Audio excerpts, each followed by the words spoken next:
welcome to Psychedelics Today. Got a breaking news story here, and a real pleasure to meet with Payton Nyquvest, the CEO of Numinus Health, who we've had on the show before.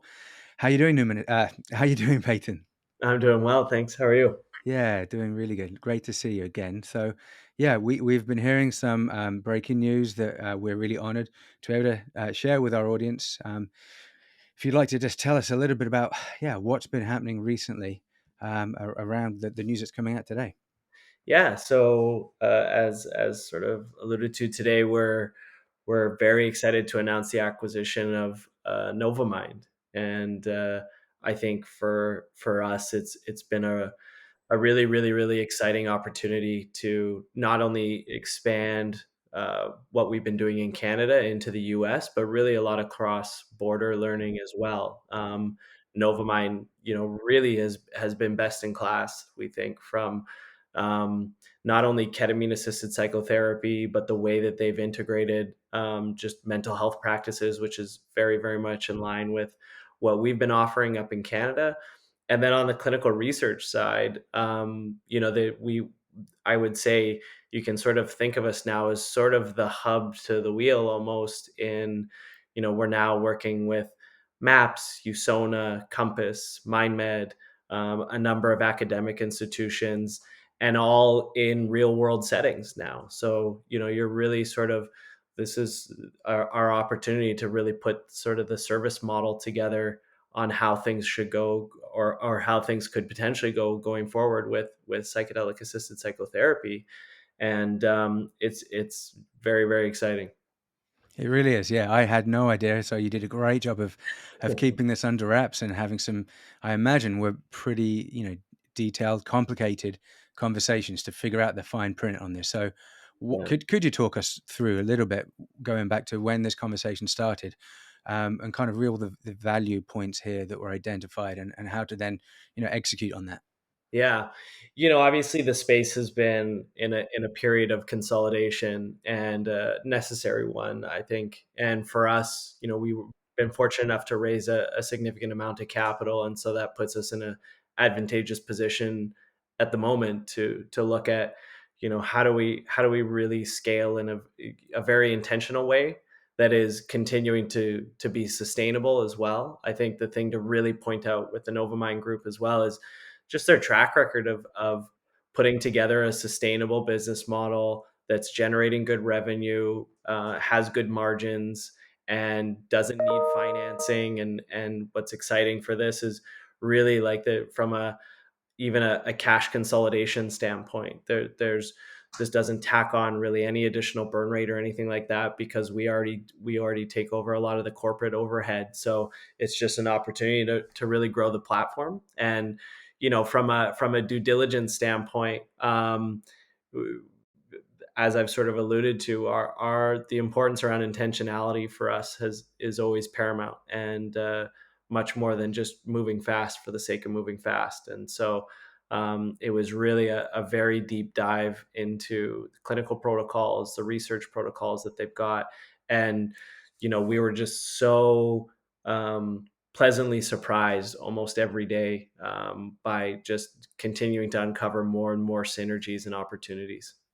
Yeah, and from a clinical perspective, I agree. Novamind really, they've been incredibly impressive with their own work. Coming from the ketamine assisted therapy piece, but also doing the research kind of as a CRO, which is Yeah. it's going to be a huge market with so many drug dev companies needing to do trials in the real world setting.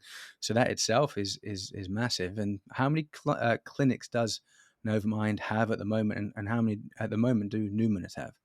Yeah, so there's a total of 8 clinics that the Novamind side has, and then 7 for us, including research sites. So we'll be, I think, after consolidation, we're about, including 2 other research sites, we're about 17 locations, sort of post consolidation. And I think that the one thing that the Novamind guys have um, really shown as well, and we like to think we've shown similar, is a really well thought out and intentional expansion strategy. And I think on the backs of this, this is really sets just a really solid and deep foundation. And I think moving forward, to be able to grow this platform based off of the learning and experience that the two groups have had.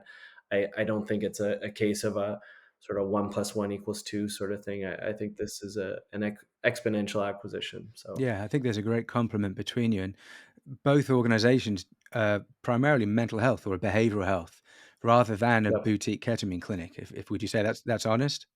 Yeah, 100%. And that's really the way that we've always wanted to show up and look at this space is, we're not a ketamine assisted therapy clinic. We're not a psilocybin or MDMA. We're really looking at what is the platform to be able to hold psychedelic assisted psychotherapy. And I think the one thing that the two groups do come to this from is just deep experience in the space. You look at the leadership with Reed Robertson and Paul on the Novamind side, and collectively with our group as well. I would argue, some of, if not the most experienced in the space in regards to the actual implementation of psychedelic therapy. So Hmm. we believe that this is really a foundational step towards just what this is going to look like post approval. Yeah, I mean, it really is a kind of clinical dream team. On your side, you've got, Devon Christie and Joe Mm-hmm. Flanders as well. Like Steve Thayer, I think his name is, from Novamind, and yeah, Reed Robinson. So real dream team here. Yeah. Clinically speaking, what's your sense about what this opens up that individually wouldn't have been possible before, particularly around clinical trials, Yeah. mental health indications, perhaps that might be tackled using psychedelic compounds? Yeah, I think to your point around being able to do a bunch of clinical research in a real world setting, I think that really can't be understated in terms of, I think, just where we're at right now in the industry, and sort of the synergistic learning between what's happening on the ground in clinic and what we're seeing in the research. And I think for our groups, obviously, the work we've been doing with MDMA and psilocybin, and currently rolling people through the MDMA protocol at the moment, in Montreal, and shortly in Vancouver. And then the work that they've been doing with psilocybin and LSD. It's just to be able to have the clinic inform what we're seeing in terms of needs on the clinic side, and vice versa, the research side, showing what's going to be required, is really, really exciting. And then, on top of that, is just how do we make this scalable? And this acquisition just gives us a really, really solid foundation, as I mentioned, to grow off of, in terms of, scalable isn't just, how do we crank out as many psychedelic therapy sessions as possible in a 24-hour period. It's really, what are those supportive practices, what are, whether that's group work, whether that's one-on-one therapy, preparation, integration, all of those aspects that, are absolutely paramount to getting best client outcomes. Right now, there's a lot of differences between the Canadian and American Mm. models of what you can and can't do. And recently in Canada, Numinus just got the special access program kind of Mhm. approval. Mhm. So I'm imagining as years go by, let's say 5 years ahead, that difference will probably, diminish, and there'll be more ability to kind of really do the same thing, the same kind of treatment, same compounds, both Yep. sides of the border. Yep. Y- Yeah, knocking on all the wood that I can get my hands on. I think you're right, and I think the one thing that has been really exciting, obviously in Canada with the special access program, is you're seeing the sort of. I think there's a lot of focus on, yes, this is exciting, just that the fact that it's happening in a sort of post revenue setting standpoint. But I think the amount of learning that we're going to be able to do in clinic here over the next couple of years with the special access program is going to be absolutely paramount to how do you scale this into a market that's much larger, which is the US market, obviously. And I think you can think about Canada as, sort of the I don't want to call it the test kitchen, obviously, because we're talking about people's lives, but it really is the sort of opportunity to start to engage more, and obviously with a universal healthcare system, there's the potential, to have these therapies fully covered. And I think that's obviously a huge conversation at the moment, is who's going to be paying for these therapies. And I think so much of that is going to come down to organizations and how much safety, efficacy, and standardization they can make with their protocols. And I think, as I've sort of said, I think the the demonstration of really best in class clinical operations through both of our organizations coming together is really an exciting opportunity. There's one, more of a caveat in Novamind's model that I'm not sure when you were looking under the hood, what your thoughts were around their South American purchase recently, Bienstar. So that itself is, you know, potentially a whole new market in Latin America, where there's, Yeah. I think they're using ibogaine down there, so as well as ketamine. So really, we're not just talking about USA and Canada Mhm. even. So I'm assuming, is that included in this transaction? It is, Mm. yeah. So it's a full acquisition, so it does include those investments as well. Wow. And how about Numinus Bioscience? So I know you've got some incredible machines up there. Sharon Sidhu has posted these great, machines that do incredible things, with standardized testing and kind of safety around psilocybin production. So how Yeah. does Numinus Bioscience fit in with this, particularly coming down to the USA with Yeah. no? Yeah, that's a great question. And for the bioscience side, that licensing is international licensing, so not restricted to Canada.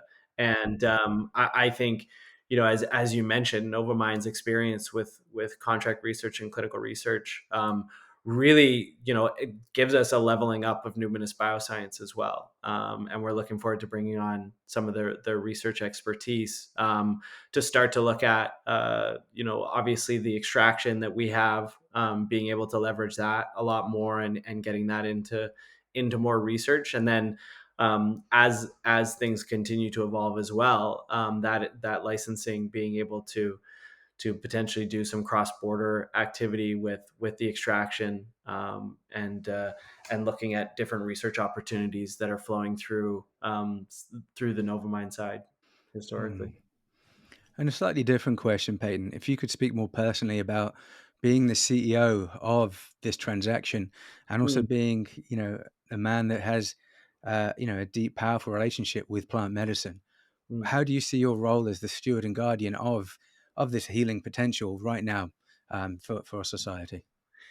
Yeah, I mean, I can't understate the amount of gratitude really that I have for what we get to do. And I think at a time obviously where it's so necessary, but in terms of my role, I usually joke, I don't I'll do whatever is needed of me, whether that's the janitor or the CEO. But I think, we're at this time where we have to be good stewards of how this goes going forward, and that is across the board, whether it's understanding plant medicines, understanding psychedelics, fiduciary responsibility, shareholders.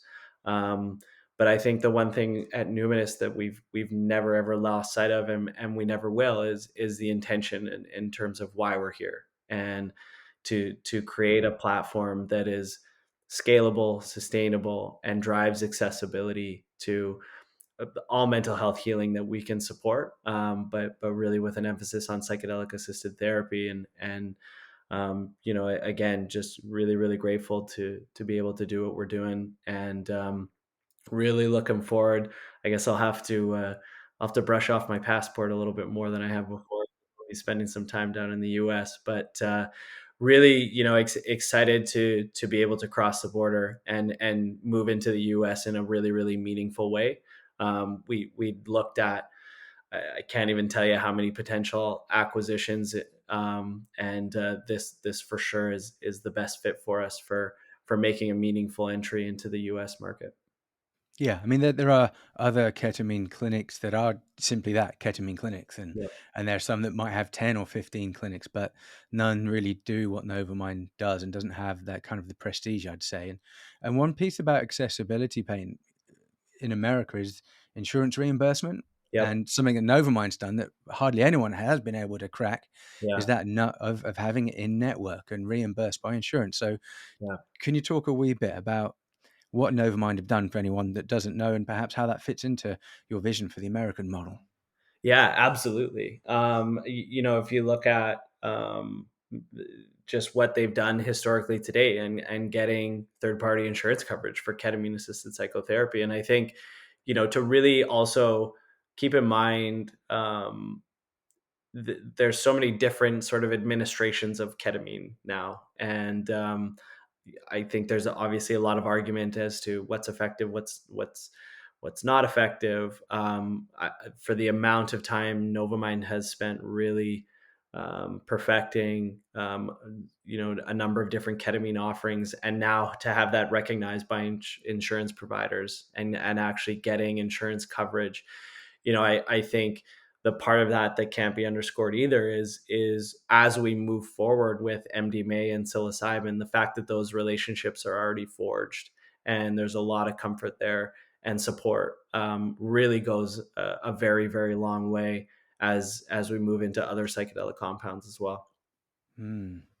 I mean, it's just very exciting, isn't it, about where Mhm. this enables you to go, and yeah, for the whole industry, it's really positive. Yeah. So I'm very grateful for your time. I'm sure you've got an extremely busy day, Payton. Anything else that you wanted to mention to the audience out there about what this means to you and your team?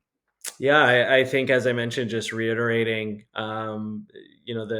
the opportunity we have right now to really put together the service model for psychedelic therapy, and to do so in a way where, we are working with different psychedelic compounds, MDMA, now LSD, psilocybin, all within clinic, is really, we're sort of paving the way for what this is going to look like in the future. And with a, as you mentioned, with an absolutely stellar team of people, and the resources to be able to do it, really, is an extremely exciting time for the company and for the industry as a whole. So, really, really just appreciate having me on, and everybody for taking the time. You got it. Thanks so much, Payton Nyquvest. Congrats, and yeah, looking forward to hearing more good news ahead. Take care.